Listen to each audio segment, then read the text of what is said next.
A very good afternoon, class 9th। बच्चों, अगली संक्षिप्त कहानी हमारे पास है महायज्ञ का पुरस्कार, जिसको कथाकार यशपाल जी के द्वारा लिखा गया है, जो कि हिंदी भाषा के एक यशस्वी कथाकार माने जाते हैं। और इस कहानी के माध्यम से उन्होंने यह बतलाने का प्रयास किया है कि जीवों के कष्टों के निवारण से ही प्रभु प्रसन्न होते हैं। यदि हम दूसरों पर उपकार करते हैं, परोपकार करते हैं, ऐसी भावना यदि अगर हमारे अंदर है, तो ईश्वर सदैव हमारा साथ देते हैं और प्रत्येक कार्य में हमारी सहायता करते हैं। साथ ही उन्होंने यह बतलाने का प्रयास किया है कि यदि मन में सच्ची कर्तव्य भावना आपके अंदर है और अगर आप कोई भी कार्य बिना किसी स्वार्थ की भावना से करते हैं, तो ऐसा कोई भी कर्म महापुण्य कहलाता है, महायज्ञ के समान उसका फल प्राप्त होता है आपको। और इसी प्रकार उन्होंने कहने का प्रयास किया है कि जो जीव जंतु हैं उन पर दया करना मनुष्य का परम कर्तव्य है। प्राणियों की सेवा अर्थात ईश्वर की सेवा, प्राणियों की सेवा ही ईश्वर सेवा है, नारायण सेवा है। स्वयं कष्ट सहन करके यदि हम दूसरों के कष्टों का निवारण करने का प्रयास करते हैं, तो यही वास्तव में मानव धर्म है। दिखावे के लिए किया गया कोई भी कार्य उसका उतना महत्व नहीं होता है जितना कि सच्चे दिल से और बिना किसी स्वार्थ की भावना से, बिना किसी ऐसी भावना से कि मुझे भी उसके बदले कुछ अच्छा प्राप्त हो, ऐसी भावना को ही श्रेष्ठ भावना कहा गया है और यही वास्तव में मानव धर्म कहलाता है। कवि की इसी भावना को हम एक एनिमेटेड वीडियो के माध्यम से, इस कहानी के माध्यम से सुनेंगे। कहानी अत्यंत मार्मिक है, उसके भावों को समझने का प्रयास करें और सबसे महत्वपूर्ण जो परोपकार का भाव, जिसके द्वारा ईश्वर प्रसन्न होते हैं, जिसे वास्तव में मानव भक्ति कहा जाता है, उसे आप अवश्य समझें।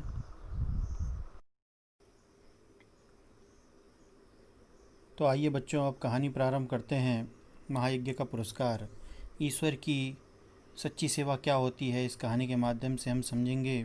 एक धनी सेठ थे, स्वभाव से अत्यंत विनम्र और उदार प्रवृत्ति के। कोई भी साधु संत उनके द्वार से निराश नहीं लौटता था। जो भी उनके द्वार पर आता वह भरपेट भोजन पाता। इसी तरह उनके भंडार का द्वार सभी लोगों के लिए खुला रहता था, प्रत्येक समय, प्रत्येक स्थिति में। सेठ ने बहुत सारे यज्ञ किए थे और दान में न जाने कितना धन उन्होंने दीन दुखियों में बांट दिया था। लेकिन कहते हैं ना कि सब दिन होत न एक समाना, यानी सभी दिन एक जैसे नहीं रहते। इसी तरह सेठ सेठानी जी को भी गरीबी का मुंह देखना पड़ा, क्योंकि उनका सारा धन समाप्त हो चुका था।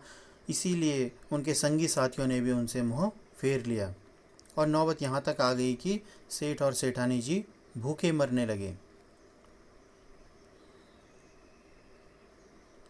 उन दिनों एक प्रथा प्रचलित थी, यज्ञों के फल का क्रय विक्रय हुआ करता था। यज्ञ अर्थात जो पुण्य कार्य हम करते हैं उनका क्रय विक्रय। छोटा बड़ा जैसा भी यज्ञ होता, उसके अनुसार उसका मूल्य मिल जाता था। तो जब बहुत ज़्यादा तंगी आ गई, तो एक दिन सेठानी जी ने सेठ जी से कहा कि ऐसा करो कि इस तंगी के माहौल में एक यज्ञ ही बेच डालो, कुछ धन तो प्राप्त होगा हमें।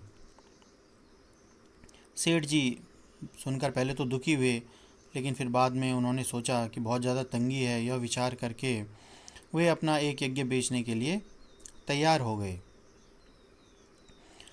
सेठ के नगर से कुछ ही दूरी पर कुंदनपुर नाम का एक नगर था, जहाँ पर धन्ना सेठ नाम के एक बड़े सेठ रहते थे। लोग उन्हें धन्ना सेठ कहते थे। अर्थात और उनकी पत्नी के बारे में ये अफवाह थी कि उनके पास कोई दैवीय शक्ति है, उन्हें कोई दैवीय शक्ति प्राप्त है जिससे कि वे तीनों लोगों की बातें जान लेती हैं, भूत भविष्य वर्तमान की बातें जान लेती हैं।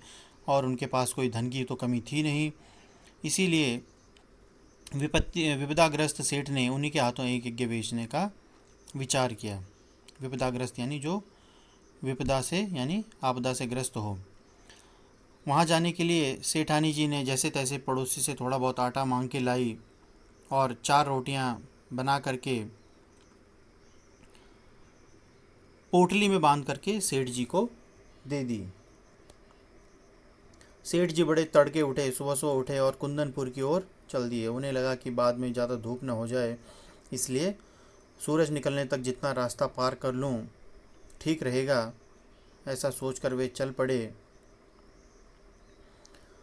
लेकिन जैसे ही उन्होंने आधा रास्ता पार किया, आधे रास्ते पहुँचे थे कि बहुत तेज़ धूप लगने लग गई और यहाँ तक कि चलने में भी कष्ट होने लग गया। पसीने से उनकी सारी जो देह थी, शरीर था, वो लथपथ हो गया और भूख भी उन्हें सताने लगी थी।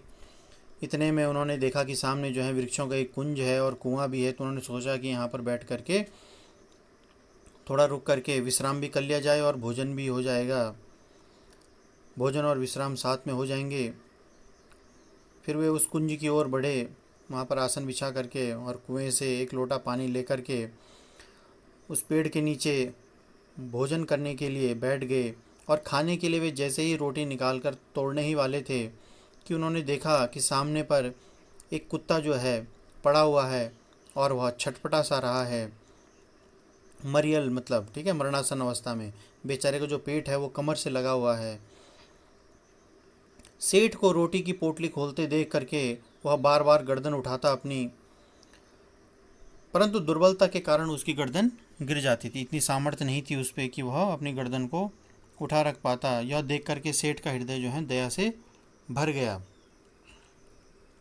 उसने सोचा कि लगता है कि बेचारे को कई दिनों से खाना नहीं मिला है, तो तभी इसकी यह हालत हुई है। ऐसा सोच करके उन्होंने एक रोटी उठाई और टुकड़े टुकड़े करके कुत्ते के सामने डाल दी। कुत्ता भूखा था, उसने जो है धीरे धीरे रोटी के वह सारे टुकड़े खा गया। अब उसके शरीर में थोड़ी बहुत जान आती दिखाई देने लग गई, लेकिन फिर भी वह अपना मुंह उठा करके सेठ जी की ओर देखने लगा। उसकी आंखों में कृतज्ञता थी, कृतज्ञता अर्थात एहसान की जो भावना थी। ठीक है, तो सेठ जी ने सोचा कि एक रोटी इसे और खिला देता हूँ, थोड़ा बहुत और जान इसके अंदर आ जाएगी, चलने फिरने लायक हो जाएगा थोड़ा बहुत यह। इसलिए उन्होंने अपनी दूसरी रोटी उठाई और उसके भी टुकड़े टुकड़े करके उस मरणासन कुत्ते को खिला दी। अब 2 रोटियां खाने के बाद कुत्ते के शरीर में थोड़ा बहुत और शक्ति आ गई और वह खिसकता खिसकता हुआ सेठ जी के और करीब पहुंच गया। सेठ जी ने देखा कि वह भी अभी भी जो है अच्छी तरह से नहीं चल पा रहा है, उठ नहीं पा रहा है वो अपनी जगह से, इसलिए और आसपास कोई बस्ती भी है नहीं जहाँ पर कि इसको आसपास जाकर के भोजन प्राप्त हो सके, है ना। तो सेठ जी ने सोचा कि चलो इसको एक रोटी और खिला देता हूँ अपने हिस्से में, ठीक है, जिससे कि यह अच्छी तरह से फिर चलने फिरने लगेगा, फिर इधर उधर बस्ती में चला जाएगा, है ना। मेरा क्या है, मैं तो एक रोटी खा करके भी अपना गुजारा कर लूँगा और थोड़ी देर में तो मैं कुंदनपुर पहुँच ही जाऊँगा। तो यह सोचते हुए सेठ जी ने तीसरी रोटी उठाई और वह भी कुत्ते को खिला दी। अब बची थी सेठ जी के पास केवल एक रोटी। अब उसे लेकर वे जैसे ही स्वयं खाने वाले थे, सेठ जी ने देखा कि वो जो कुत्ता सामने पड़ा है उसकी आंखें अभी भी उन्हीं की ओर जमी हुई हैं, मानो कि वह और प्राप्त करना चाहता है भोजन। उसकी आंखों में करुण याचना है ना, दया की भावना। तो सेठ जी के मुंह से निकला, अरे बेचारा पता नहीं कितने दिनों से भूखा है। तो उनके मन में आया कि मेरा काम तो पानी से भी चल सकता है, लेकिन यह बेचारा तो बेबस है ना, बोल भी नहीं सकता, मूक है। इसको एक रोटी और मिल जाए तो इसको पूरा जीवन प्राप्त हो जाएगा, इसमें ताकत आ जाएगी, आसपास की बस्ती तक जाकर के वह उसके बाद अपना गुजर बसर कर लेगा। तो सेठ जी ने बहुत ज़्यादा सोच विचार नहीं किया और वह जो अंतिम रोटी थी उन्होंने वह भी उस कुत्ते को खिला दी और स्वयं एक लोटा जल पी करके और थोड़ा बहुत विश्राम करके, आराम करके उस पेड़ के नीचे और अपने रास्ते की ओर चल पड़े। अब शाम हो गई, सेठ जी पहुँचे कुंदनपुर। ठीक है, सुबह चले थे घर से और शाम को जो है सेठ की हवेली पर पहुँचे। धन्ना सेठ को उन्होंने प्रणाम किया। धन्ना सेठ जी ने उनका स्वागत किया और पूछा कि कहो सेठ, कैसे आना हुआ। तो सेठ ने कहा कि बढ़िया, बड़े संकट में हूँ सेठ जी, और आपके हाथों एक महायज्ञ बेचने आया हूँ। इतने में जो धन्ना सेठ जी की पत्नी थी, उन्होंने आकर के सेठ को प्रणाम किया और बोली कि सेठ जी, यज्ञ खरीदने के लिए तो हम तैयार हैं, लेकिन हम आपका क्या करना, हम आपका महायज्ञ खरीदना चाहते हैं। ठीक है, आपको अपना महायज्ञ हमें बेचना होगा। तो महायज्ञ? सेठ जी ने आश्चर्य से कहा कि भाई कैसा महायज्ञ?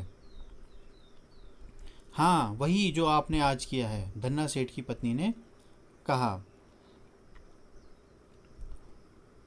तो इसी तरह से सेठ जी आश्चर्य में पड़ गए, सोचने लगे महायज्ञ, और आज कौन सा महायज्ञ कर दिया। वे समझे कि उनका मजाक उड़ाया जा रहा है। विनम्र भाव से बोले कि आप आज की कहती हैं? भाई मैंने तो बरसों से कोई यज्ञ नहीं किया है, क्योंकि मेरे पास इतना धन संपत्ति अब बची ही नहीं है, मेरी स्थिति ही ऐसी नहीं है कि मैं कोई महायज्ञ कर सकूं। तो धन्ना सेठ की पत्नी ने गंभीर भाव से कहा, नहीं नहीं सेठ जी, आज आपने बड़ा भारी यज्ञ किया है, जो महायज्ञ है। महाराज, उसे बेचोगे तो हम खरीद लेंगे, नहीं तो हमें नहीं खरीदना आपका कोई यज्ञ। अब सेठ जो थे विस्मय विमूढ़ हो गए, सोचने लग गए कि क्या हो गया, हैरानी से। तो उन्होंने निश्चय किया कि इन लोगों को यज्ञ खरीदना तो है नहीं, इसीलिए यह बार बार ऐसी बातें कर रहे हैं कि हमें आपका महायज्ञ लेना है, महायज्ञ लेना है। तो सेठ को परेशान देखकर धन्ना सेठ की पत्नी ने उनको समझाया कि सेठ जी, आज रास्ते में जो है स्वयं न खा करके और चारों जो रोटियां थी आपने एक मरणासन्न भूखे कुत्ते को खिला दी। यह महायज्ञ नहीं तो और क्या है? जीव की सच्ची सेवा ही तो महायज्ञ है। यश कमाने की इच्छा से धन दौलत को लुटा करके किया गया यज्ञ सच्चा यज्ञ नहीं है। सच्चा यज्ञ तो वह है जो जीवों की सेवा करके प्राप्त होता है, या फिर निस्वार्थ भाव से किया गया कर्म ही सच्चा यज्ञ है, या फिर महायज्ञ है। तो आप बताइए कि क्या आप इस यज्ञ को बेचने के लिए तैयार हैं, जो आज आपने किया है? अब सेठ जी मानो आसमान से गिरे। उन्होंने सोचने लगे कि यह क्या है, कि भूखे को अन्न देना तो भैया सभी का कर्तव्य है, इसमें महायज्ञ जैसी क्या बात है? क्या विचार है सेठ जी, यह यज्ञ बेचना है कि नहीं? फिर से सेठानी जी ने उनसे पूछा। सेठ जी ने कोई उत्तर नहीं दिया। उन्होंने चुपचाप अपनी पोटली उठाई और हवेली से बाहर आ गए। धन्ना सेठ के घर से वो वापस चले गए। उन्हें मानवोचित कर्म का मूल्य लेना उचित ना लगा। ठीक है भैया, मानव की सेवा के लिए कैसा कर्म। कुंदनपुर की धर्मशाला के चबूतरे पर भूखे पेट जैसे तैसे रात बिताई उन्होंने, क्योंकि शाम को पहुँचे थे, है ना। रात बिता करके और उसके बाद पाँव फटते ही अपने घर की ओर चल दिए। अगले दिन शाम को घर पहुँचे। सेठानी बड़ी बड़ी आशाएं लगाए बैठी थी कि सेठ जी कुछ धन लेकर आए होंगे। अब सेठ जी को खाली हाथ वापस आए देख करके जो सेठानी थी उनको बड़ी निराशा हुई। तो उन्होंने पूछा, क्यों, धन्ना सेठ नहीं मिले क्या? तो सेठ जी ने पत्नी को सारी कहानी सुनाई, जो भी शुरू से लेकर के अंतिम तक। तो सुनकर सेठानी जी की सारी वेदना न जाने कहाँ विलीन हो गई। हृदय उनका उल्लसित हो उठा, खुशी हुई उन्हें। उन्होंने सोचा कि चलो, विपत्ति के समय भी सेठ जी ने धर्म नहीं छोड़ा। धन्य हैं ऐसे मेरे पति। सेठ के चरणों की रज मस्तक पर लगाते हुए बोली, ठीक है, उनकी धूल। ठीक है, तो क्या बोला कि धीरज रखें, भगवान सब भला करेंगे। पहले तो वो खुद ही डरे हुए थे, है ना, लेकिन बाद में स्थिति बदल गई है। इसके बाद क्या हुआ कि शाम होने पर सेठानी जो है दीपक जलाने के लिए उठी। रास्ते में घर के अंदर ही मतलब, ठीक है, तो उन्हें किसी चीज़ की ठोकर लगी और वो गिरते गिरते बच गई। दीपक जलाकर देखा तो दहलीज के सहारे लगे फर्श के पत्थर का जो है एक भाग, जो चौका है, वो ऊपर हो गया था। कुछ उठा हुआ सा उन्हें प्रतीत हुआ, और उस भाग पर एक लोहे का कुंडा लगा हुआ था, ठीक है, पकड़ने के लिए। ऊपर उठने के कारण उससे सेठानी जी को ठोकर लग गई थी। उसके बाद सेठानी जी ने जो है सेठ जी को तुरंत आवाज़ दी कि देखिए फर्श का एक चौका उखड़ गया है। कच्चा फर्श था, है ना। उन्होंने कहा कि इसे जमा दीजिए भली भांति। सेठ जी ने चौके को ठीक तरह जमाने के लिए उसमें लगे कुंदे को उठाया जैसे ही, तो देखा कि नीचे तो तहखाने के लिए सीढ़ियाँ बनी हुई हैं। उन्हें कुछ समझ में नहीं आया, अरे यह तो तहखाना है। अब उन्हें पता ही नहीं था कि यह तहखाना है यहाँ पर, हमें तो इसका पता ही नहीं था भाई, है ना। उनके मुंह से निकला। दीपक हाथ में लेकर सेठ सेठानी जी तहखाने में उतरे और आखिरी सीढ़ी उतरते ही जो है प्रकाश से उनकी आंखें चौंधियाने लगी। जैसे वे अंदर पहुंचे तहखाने में, उनकी आंखें चौंधियाने लगी। तहखाने में छोटे छोटे खाने बने हुए थे जिनमें हीरे जवाहरात, ठीक है, ऐसी अमूल्य चीज़ें थी, बहुमूल्य चीज़ें थी। तो यह देख करके दोनों जो है प्रसन्नता से फूले नहीं समाये। उनके मुंह से बोल तक नहीं निकला क्योंकि वो इतने आश्चर्यचकित हो चुके थे कि यह क्या हो गया, कैसे हो गया। तो कुछ देर बाद सेठानी की चेतना लौटी। बोली, प्राणनाथ, यह महायज्ञ का पुरस्कार है।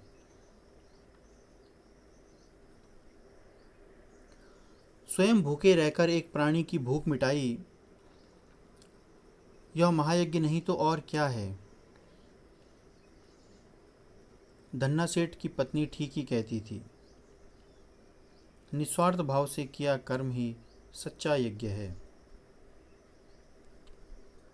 भगवान ने उसी महायज्ञ का पुरस्कार आपको दिया है। सेठ ने मन ही मन भगवान को धन्यवाद दिया और प्रार्थना की कि हे भगवान, मेरी कर्तव्य बुद्धि को जगाए रखना, अपनी कृपा मुझ पर बनाए रखना, जिससे मैं स्वयं कष्ट सहकर दूसरों के कष्ट कम कर सकूं। ऐसी बुद्धि और शक्ति मुझे देना।